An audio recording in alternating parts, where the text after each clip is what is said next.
Hey cats, Ed Midsole Bud here. It's that time again. My top pick of the recycled uppers, those bio midsoles, repurposed tyre rubber. I've got my rundown of the absolute best running shoes that I've reviewed in 2023. Imagine you're on the set of Top of the Pops in the mid-80s. Let's get to it.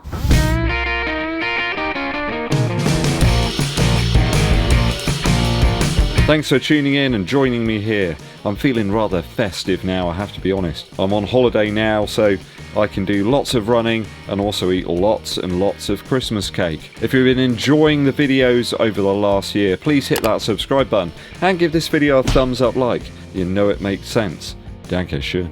Okay, so my top 10 best running shoes that I've reviewed in 2023. There might be a couple here that have been released in 2022, but I certainly reviewed them over the last year, so don't get all internet upset on me in the comments saying, "Oh, this one came out in 2022. I reviewed it this year, so as far as I'm concerned, these are my experiences, my views. It is literally the best ones in my opinion. Okay, this time round, and we might have a different opinion, and know that happens on the internet, right? Firstly, a few that didn't quite make the cut. A decent enough shoe, but pretty much the same tech that we've seen recycled over the last 4 years. I like my pair for general fooling around. They were like my sort of gig shoe, really saving on the feet when you're stood up for ages, but just not worthy of a place on the top 10 this time around. I also enjoyed the ride of the Cloud Boom Echo 3 from On. It's a nice compact shoe with a great firmer rebound, but I'm a little bit worried about durability on that one. As such, it's just outside my top 10. The Prime X Strung 2 from Adidas. Can't really recommend that one when the superb predecessor is just so good and on discount. There's a few minor drawbacks to that one really, just a bit heavier in terms of weight, and of course the price as well went upwards, so it's outside my top 10. The Puma Magnify Nitro 2. A great cushioned ride and a top price for that one, though it's more dialed into sort of recovery and easier efforts for me certainly. A worthy addition to the shoe rotation, but not quite worthy of my top 10.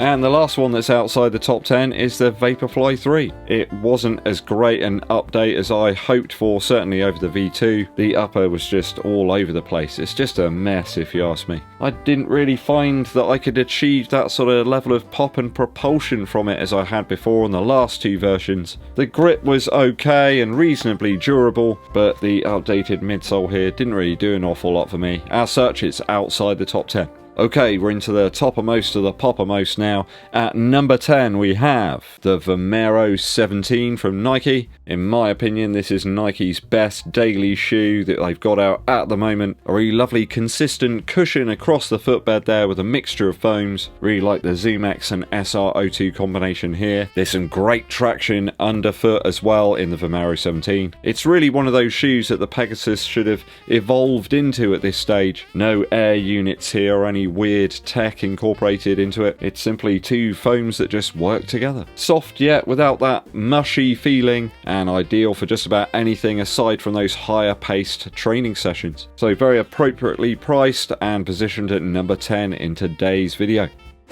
At number 9, it's the On Cloud Eclipse. This is the best On shoe that I've tested out. You get tons of cushion here and compression, but without that heavy weight. I think it's one use of their technology here that really brings something new to the table. Kind of compresses there, pushes you forward, but in a really pleasant manner without it feeling overtly mushy. I really dig the upper design on the On Cloud Eclipse this time round. They've got some of the hallmark On features here with those lace loops, but it works. The tongue nice and appropriate in terms of padding, and I found the outsole to be durable enough so far. It's a really nice ride. It just sticks out in the memory. Lots of pleasant memories are running in this one. I think it's enough to give it a place on the top 10 this time around. I hope to see more of the CloudTech phase implementation in 2024.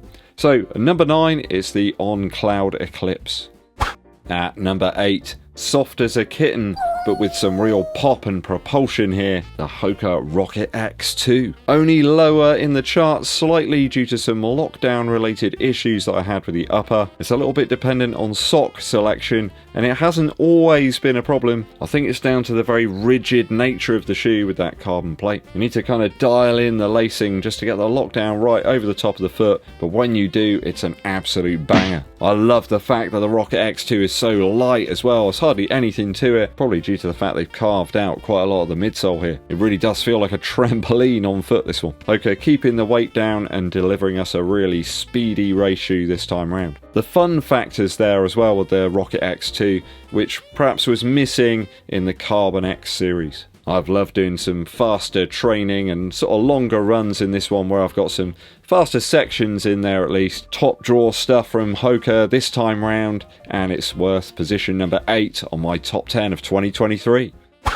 At position number 7, we've got the Puma Deviate Nitro Elite 2. I really enjoyed running in this shoe over the last year or so. When I first got a pair, I think it was back in like March time, got loads of miles into those. And I wore a pair of these for the Manchester Half Marathon, which was my second fastest half marathon race time. So that says a lot for you. Don't think that these are race shoe or worthy of it? And they certainly are, at least to me anyway. Performs superbly well, and it's one of those models you can pick up and use for training as well.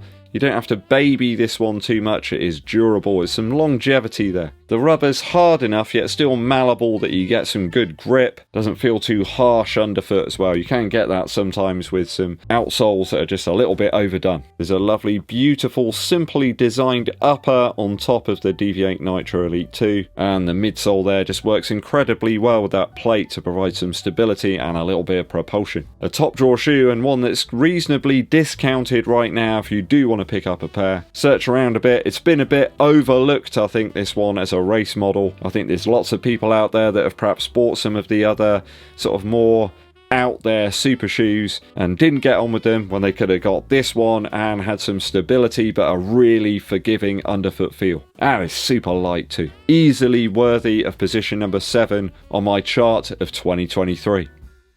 Okay, in position number 6, it's the Asics SUPERBLAST. Maybe you're a little bit surprised to see it at number 6 and not higher. I think I do have some reservations about this shoe that I hope they solve in the SUPERBLAST 2. There's bound to be one, isn't there, next year? I mean, if they don't produce one, I'm going to get on the phone or maybe write them a strongly worded letter. Now, it doesn't quite make the top 5, and here's why. I keep picking up loads and loads of rocks in these cutouts here, and that does make it a little bit irritating trying to use the shoe as a longer run kind of option. You're constantly worried about getting stuff stuck in there. I did get a really big rock stuck in here a while ago, and I just couldn't get it out. I just couldn't ladle it out. The other issue I've had here is with the outsole grip. When it does get a little bit wet out there, I have found the SUPERBLAST is a little bit lacking in the grip department. Aside from that, the shoe's ridiculously cushioned, super light. It's got this lovely hollow sort of feel. You've got lots and lots of stack here, but you don't sort of sink into the shoe. You just sort of glide on top of it, if that makes sense. I know some shoes, they say, oh, it's a bit like running on clouds or something.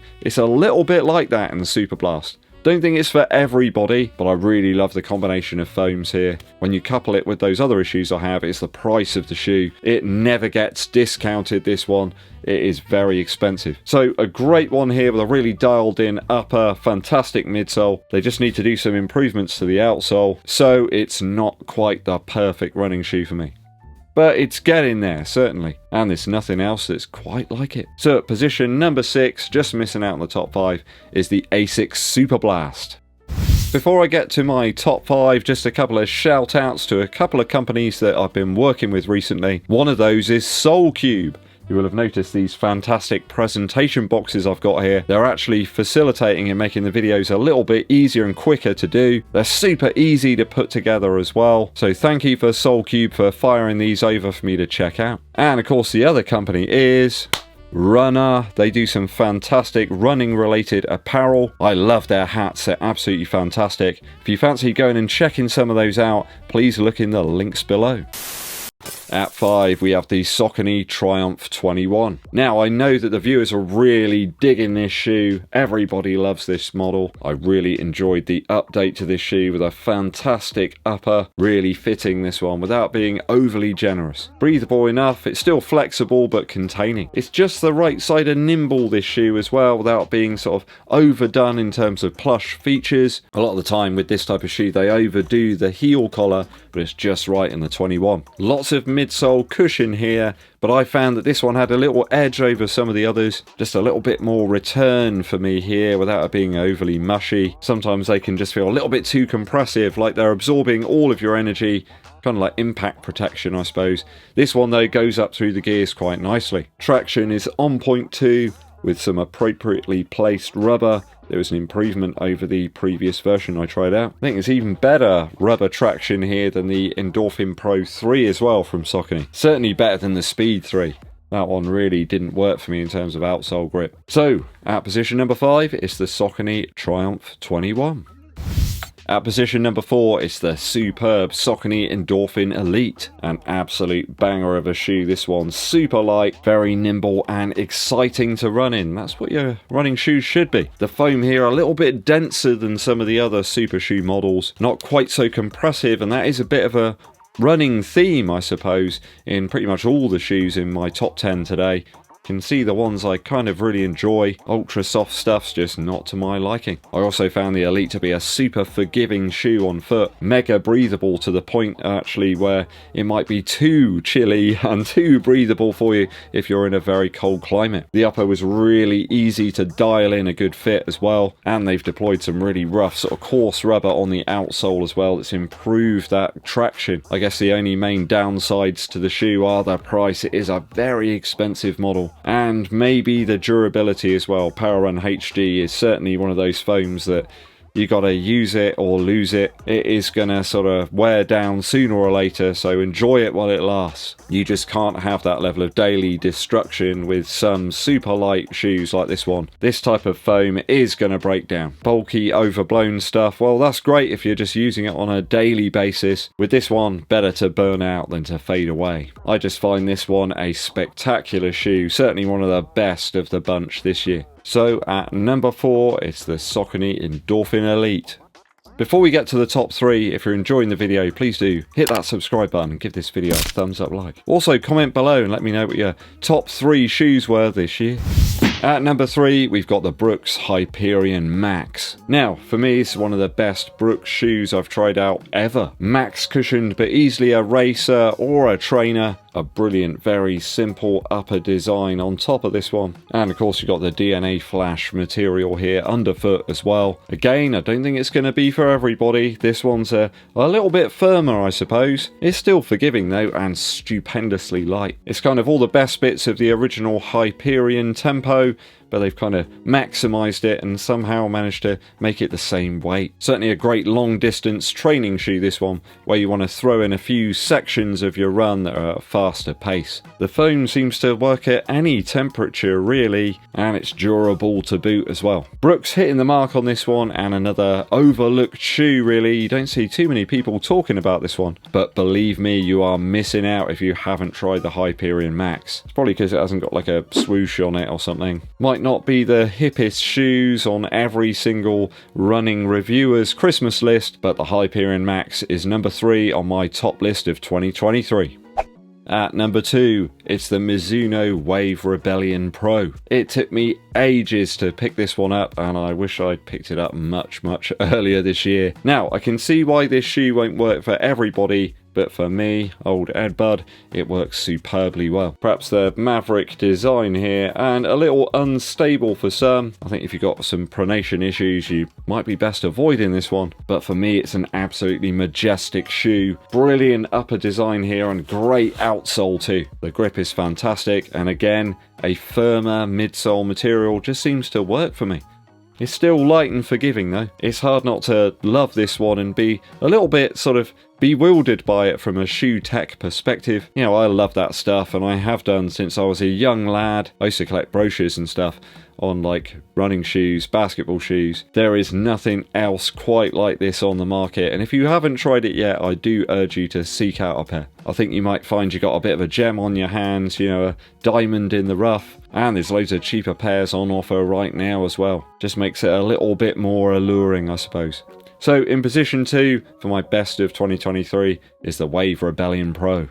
So we're on to position 1, Have you guessed it yet? Just take a moment to try and think what it might be. There is one shoe that has risen to the top for me in terms of like upper fit, the midsole performance, and the durability of all those materials too. Great outsole grip and traction as well to boot. The price as well, it's just amazing for what you actually get with this one. It's a trainer and a potential racing shoe for many people as well.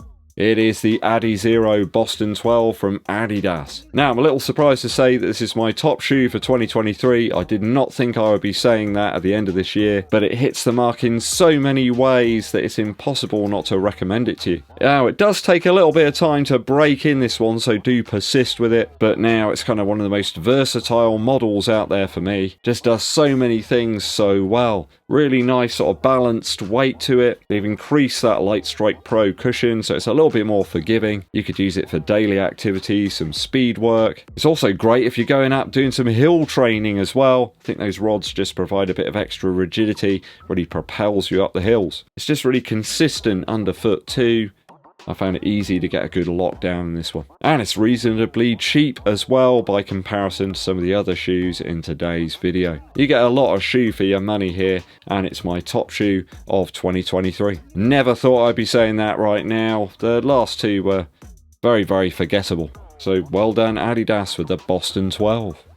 Let me know your top shoes of 2023 down in the comments. Was it the Boston 12? Did it hit the high marks? Or is there something completely different that you want to let me know about? Post your comments below, people. Quick musical interlude for you. I'm still in that Christmas mood. In fact, I think I'm really there now. You could say I've been getting into the mood. Brian Setzer does a great sort of Christmas related version of that track. I think it's on his Christmas Rocks, which is like a compilation of like loads of Christmas related tunes from his Brian Setzer Orchestra. Everything on this track is just full of excitement and wonderment. You put it on and you can't help yourself get a little bit more excited about the festive season. There's some great guitar playing on here, but my favourite parts are some of the fill sections on the drums that lead into these absolutely over-the-top sort of brass sections. There's a really great sort of section later in the track, which is like a spoken word piece, I suppose. It rides the line really well of being a sort of festive, swinging, rocking sort of tune. It's got all the best bits in there. It's like the perfect broth. Go and check it out, people. Getting in the Mood for Christmas by the Brian Setzer Orchestra. Thanks for tuning in, people. Hope you enjoyed today's video. Please hit that subscribe button and give this video a thumbs up like. My name's Eddbud, and I'll be seeing you